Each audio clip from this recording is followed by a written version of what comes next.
Welcome to the Human Capital Innovations Podcast, your go-to source for personal, professional, and organizational growth and development. We hope you tune in often for all things people management, organizational development and change, organizational leadership, and social impact related.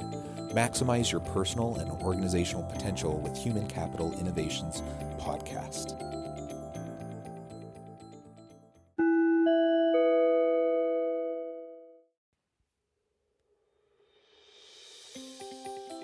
Welcome to the Human Capital Innovations Podcast. In this HCI podcast episode, I share and explore Josh Bersin's recent discussion titled, "What Can We Learn from Politics?"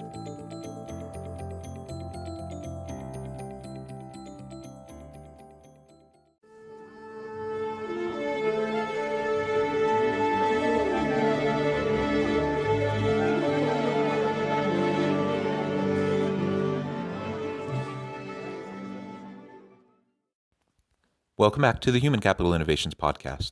It's great to be with all of you again today for this HCI podcast episode. Today I'll be exploring and sharing Josh Bersin's recent discussion titled, "What Can We Learn from Politics?" We just finished one of the most difficult and divisive political periods in our lives.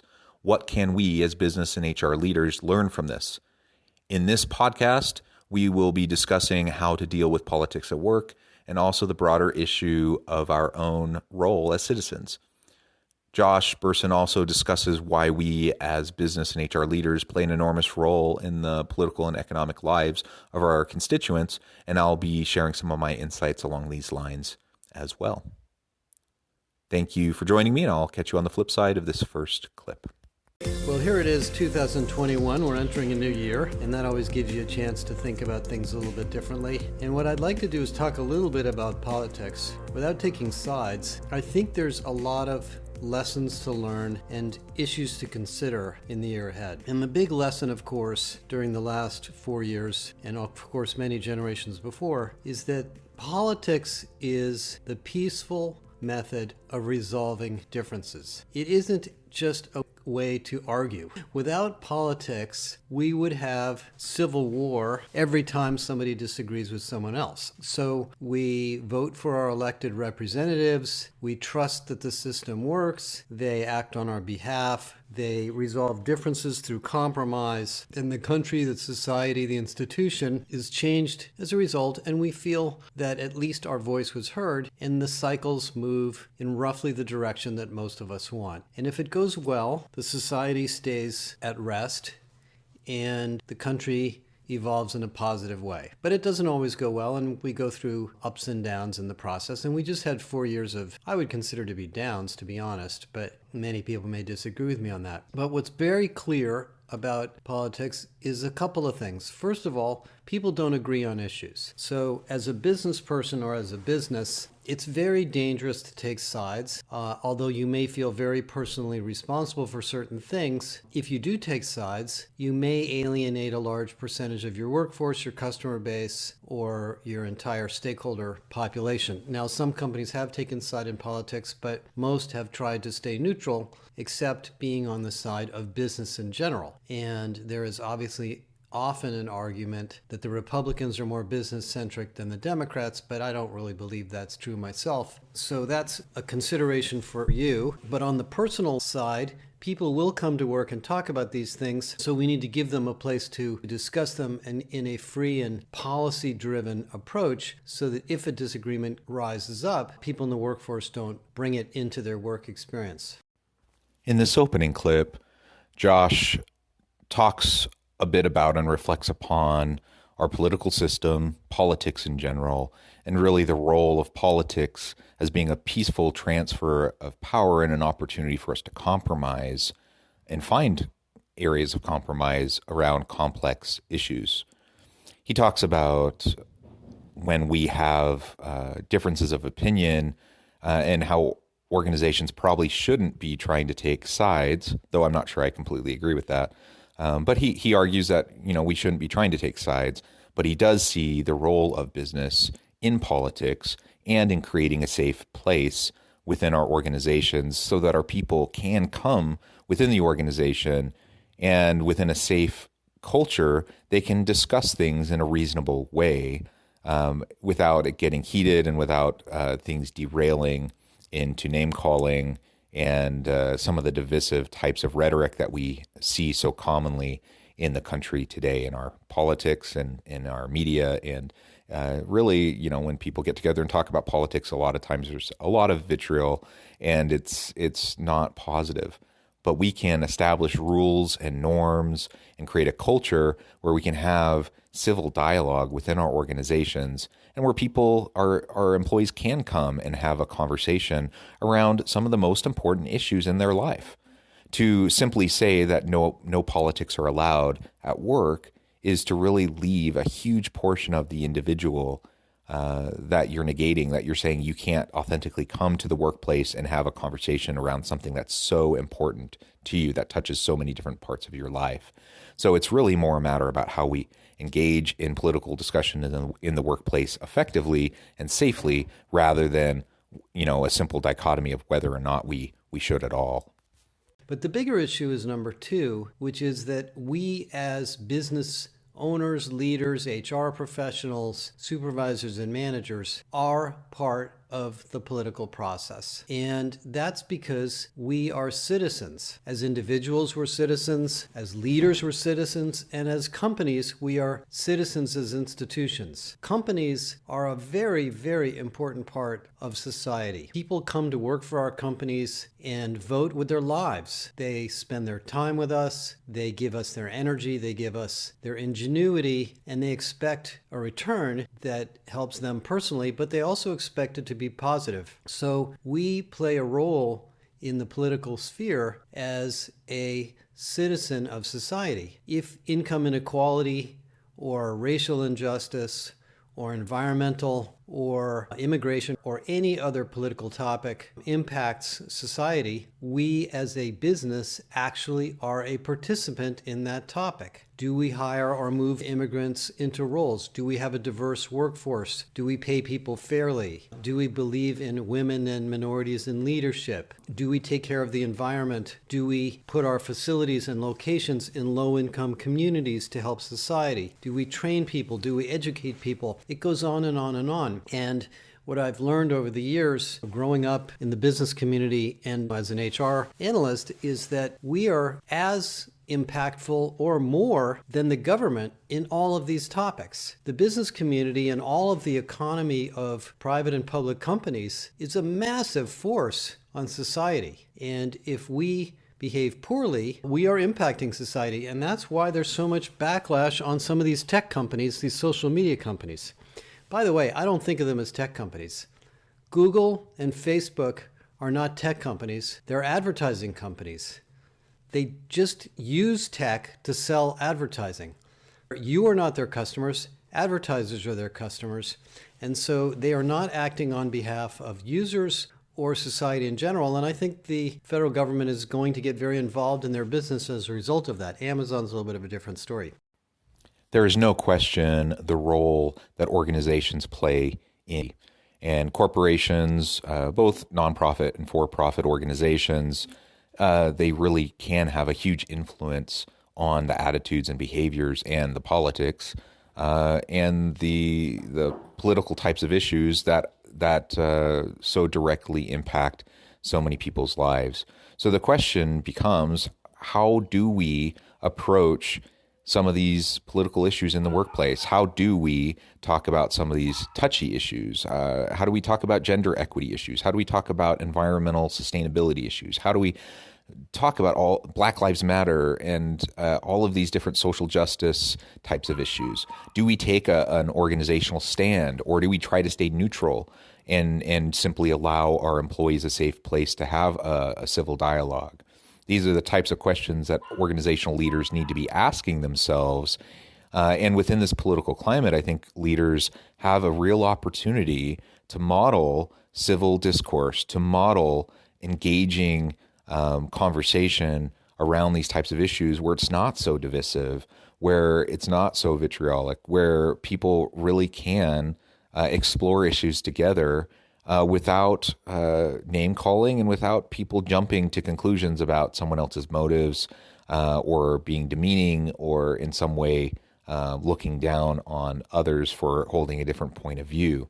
We can model this. We can, through our organizations, leverage our collective impact to make a huge difference in societies and in the world.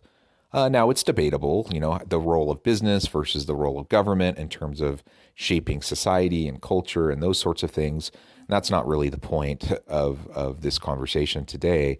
But there is no question that business plays a huge role and needs to step up to the plate in terms of how we try to tackle some of society's most pressing, challenging issues. And so citizenship is a theme that I believe we have to consider from the CEO on down. Now, the reason I like the word citizenship is it really connotes both internal citizenship and external. Internal means inside of the company as an institution, we need to take care of each other. Outside, it means we as an institution have to take care of society. Now, interestingly enough, we are in the middle of finishing up a massive research study on diversity and inclusion and equity, and it's actually very, very surprising what we found, and it's probably going to be controversial. What we've come to the conclusion is that diversity in particular has been backsliding for decades. It has not gotten better. Income inequality has not gotten better. It's getting worse in the United States. The number of minorities in leadership is not improving. The number of black CEOs is down, and we can blame ourselves for that. We can blame society, and we can blame police forces, and we can blame the president, but actually companies have not responded well, and we've not stepped up. And I think we need to feel responsible and to some degree a little bit guilty about things in society that are not going well. And that goes for pay, income, diversity, racial justice, the environment, global warming, whatever you want to pick as your favorite political topic. You have much more impact on it than you realize in your company strategy, in your management strategy, and your strategy as an individual and as a supervisor. The third thing I want to talk about is the fact that the political process which we observe in the public sector, which many of us find to be sort of painful to watch, actually is very illustrative of what goes on inside of our companies. Now, I've been in a lot of companies myself, and I do a lot of consulting. And despite the fact that many, many companies are very successful, there's a lot of noise going on inside the company. There are people that disagree. There are projects that are failing. There are people that are underperforming. There are businesses that don't achieve their potential for a variety of reasons.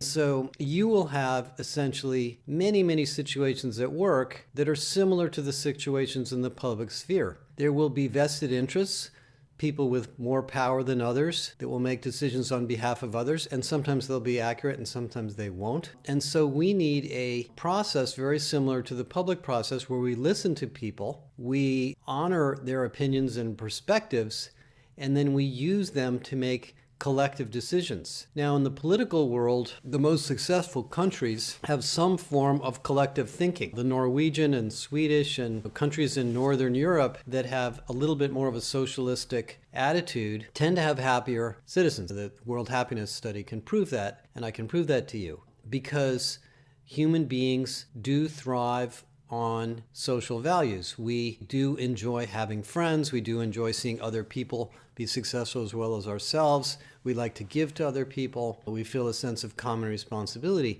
So inside the company, we have exactly the same drivers that are going on outside of society.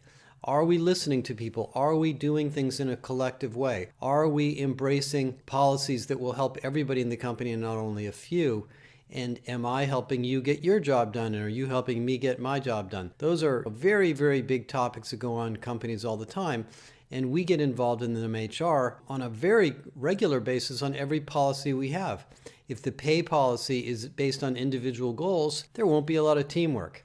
If managers who outperform their numbers are promoted, but they're not very good to their people, you're not going to create a culture of sharing and common growth. So many of the things we're observing in the political sphere, just take a little step back and think about, how does that apply to me?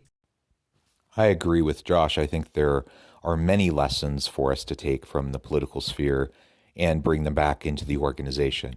Now, before we go there and have that conversation, Again, in this clip, he starts by just talking about the important role that organizations, that businesses play in the political sphere, in society as a whole, and the collective power that we have as organizations and employees within organizations to drive change. And that is very, very true. And this, we're not just talking about organizations lobbying Congress for certain laws, though certainly lobbying has a role. But we're talking about corporate strategies and policies and how they treat their people. These are all issues that have very direct impact on the lives of individuals, on communities and society as a whole, that help create the type of culture that we experience and that can directly impact public policy. And so as we think about political issues and the role of our organization and our role as leaders within our organization to drive a more healthy society and have positive impacts as a company in the world, then these are all the types of things we need to think carefully about. We need to step up to the plate, and we can't just outsource this. Our personal responsibility and our organizational responsibility to be a global citizen, to be a good corporate citizen in our community. And so often people talk about, being responsible and needing to be accountable to various stakeholders, and they usually are talking about shareholders. Now, shareholders are important, but a lot of the corporate social responsibility movement in recent years and the triple bottom line has been focusing on other really key constituencies and other key stakeholders that also have a vested interest in how corporations run and their policies and practices, how they interact with the environment, how they treat their people. These are all the types of things that we have to be thinking about. And we can't just leave it up to government to tell us how to treat our people. We have to treat them well with dignity and respect. And we have to create a safe environment. And ultimately, organizations are going to do a lot to shape these types of issues in American society and throughout the globe. Now, as we're thinking more specifically, as he was discussing at the tail end of that clip, we definitely want, as we move forward in thinking about corporate citizenship, very specific things around employee engagement and satisfaction, inclusivity, diversity, equity, and inclusion, and really how do we treat our people? Are we treating our people well? And whether we're a wealthy business or not, whether or not we have rising stock prices or not, whether we have a really strong bottom line or not, ultimately everything we do as an organization is built upon the collective contributions of the people within the organization. And that means we have a responsibility to our people to treat them with dignity and respect and to make sure that they are well taken care of.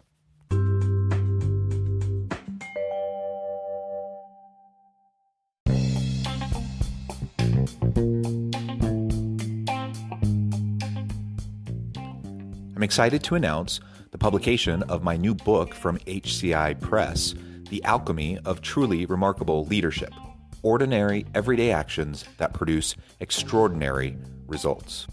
Consider how the nature of work has shifted over the past 50 years. With increased globalization, rapid technological advancement, and the shift in economic composition, the average job of today looks very different than the average job of 50 years ago. What will the jobs and organizations of tomorrow look like? Moreover, what does this all mean for organizational leaders? What are the core competencies and capabilities of organizations and their leadership that are prepared for continued disruption and geopolitical and socioeconomic shifts? Regardless of what the future holds, increasingly, leaders need to be socially minded, data-driven, decisive, champions of talent, and disruptors of the traditional notions of leadership, teams, organizations, and work. The Alchemy of Truly Remarkable Leadership will help you to explore your own leadership competencies and capabilities and consider ways to apply and implement them into your workplace and personal life.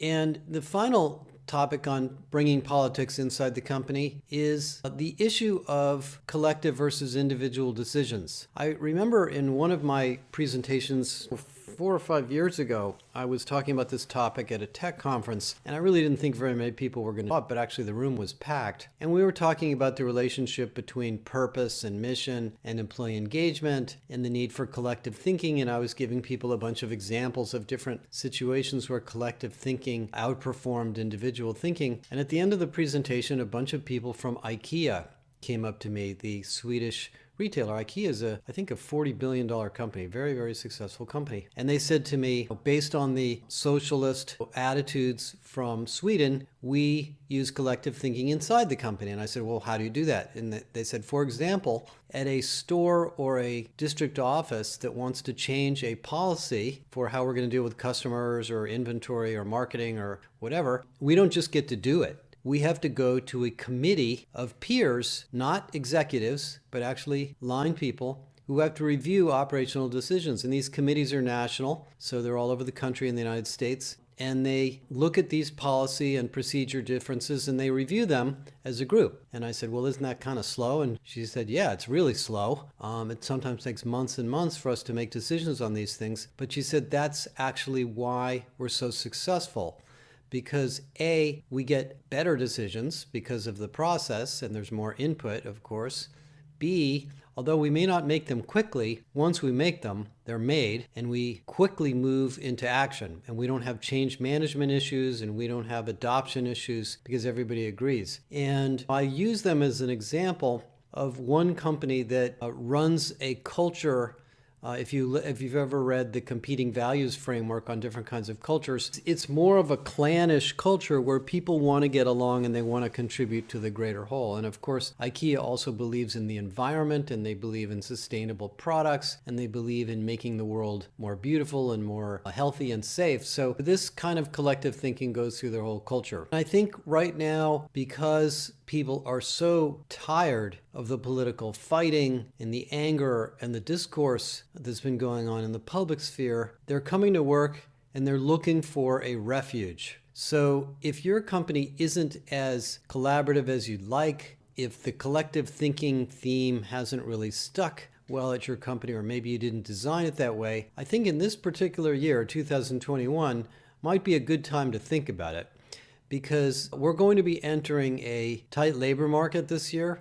I have no question that you're going to find it harder to hire this year as the economy heats up. And so your ability to create a compelling employee experience, employment, and a positive experience is really going to be essential. And one of the ways to do that is to make sure people feel like they're being taken care of, that you're listening to them, and that they have a voice, which is exactly the problem we have in the political sphere.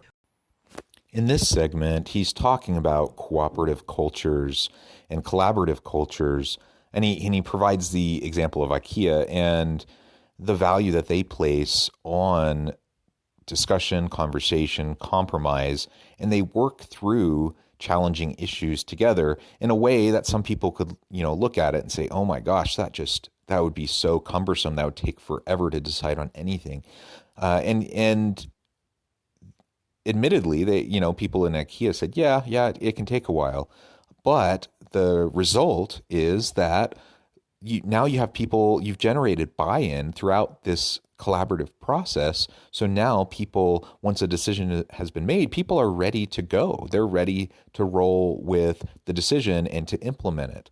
And how often in organizations do we have a leader who unilaterally makes a decision and then announces and proclaims what's going to happen and expects their people to just implement, to just do it? How often do we see that, and how well does that go?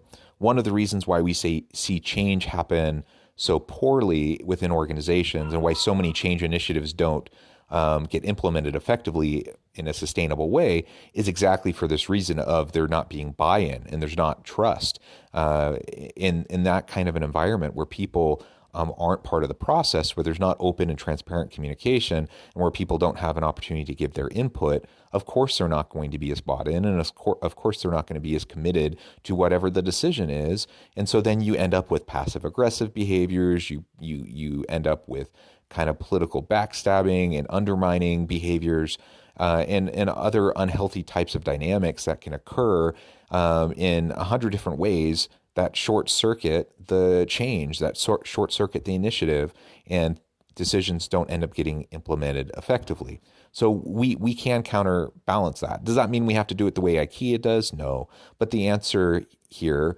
is simply to take a page out of their book and to recognize the principle of collaboration, of compromise, of generating buy-in, and making sure that people have a voice in the process.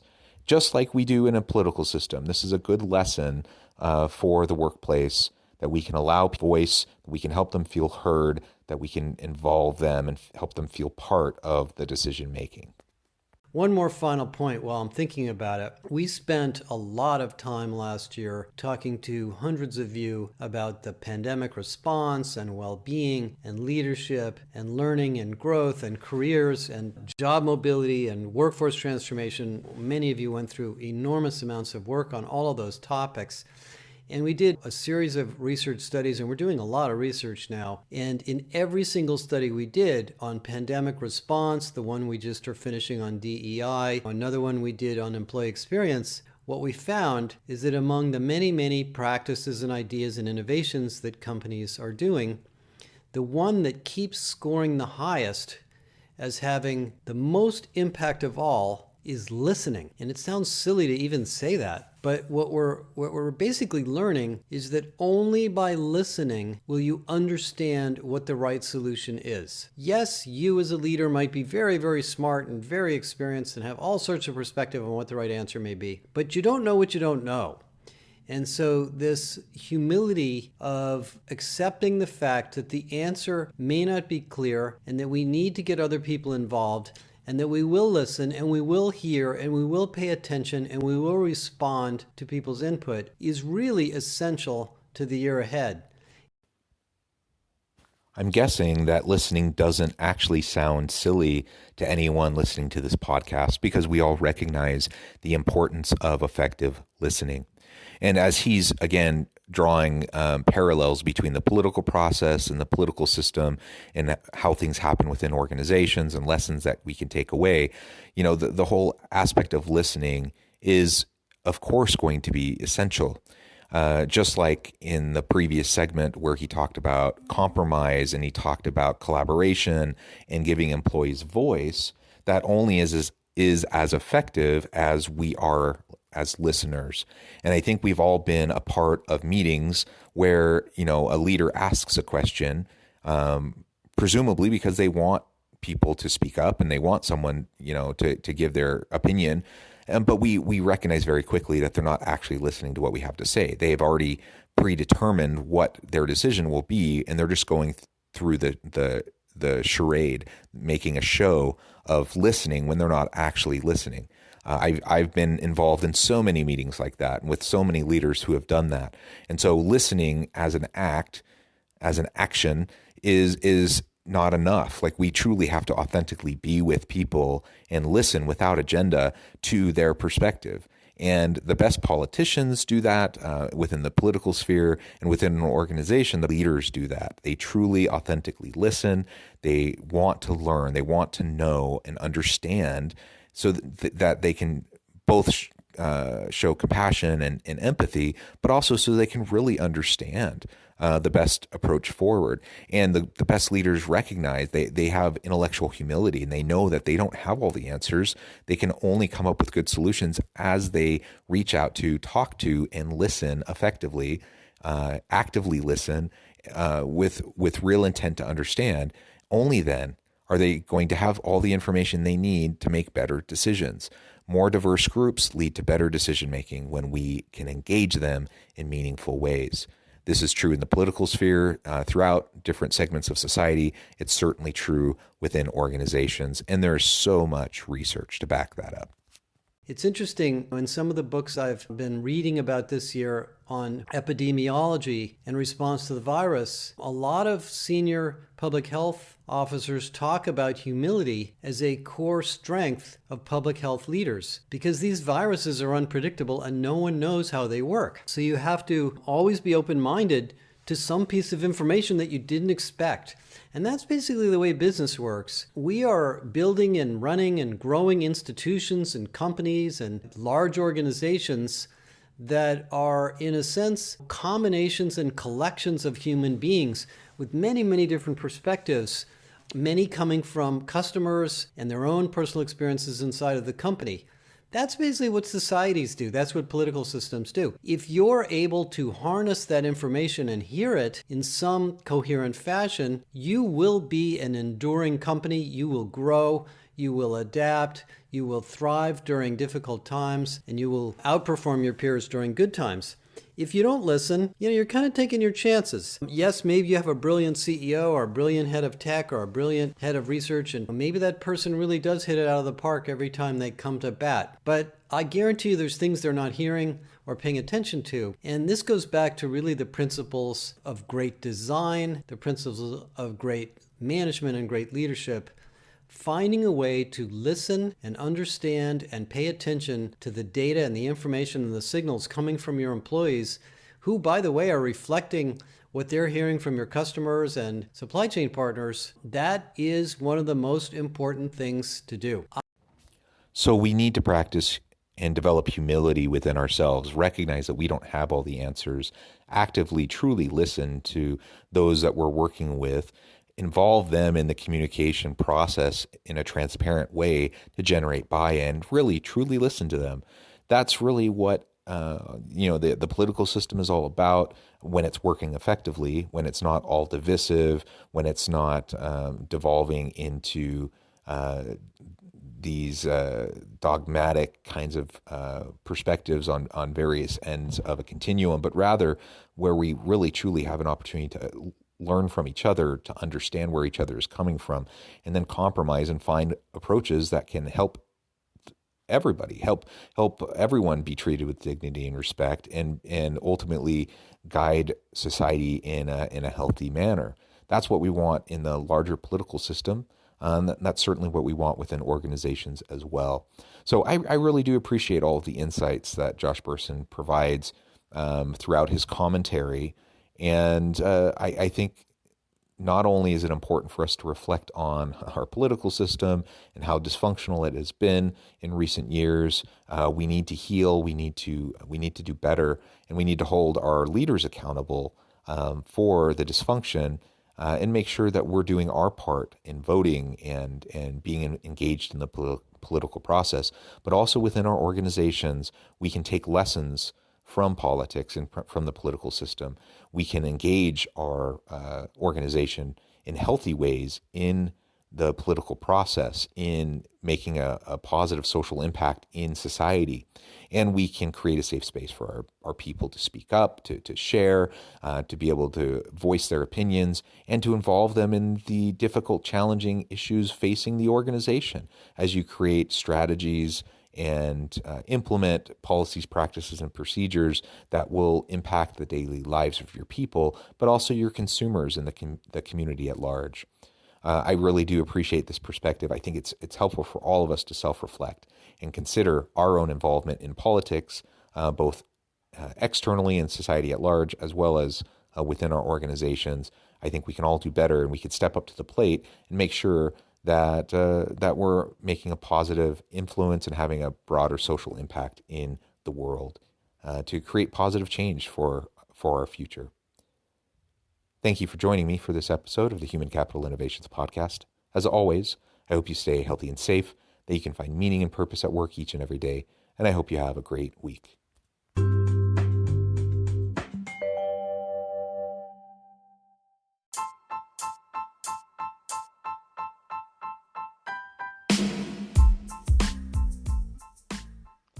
We are excited about the launch of HCI's new magazine, Human Capital Leadership. Human Capital Leadership is a free, interactive e-magazine designed to help individuals, leaders, and organizations find innovative approaches to maximize their human capital potential. We will be publishing issues quarterly in August, November, February, and May. Check out the first issue and let us know what you think.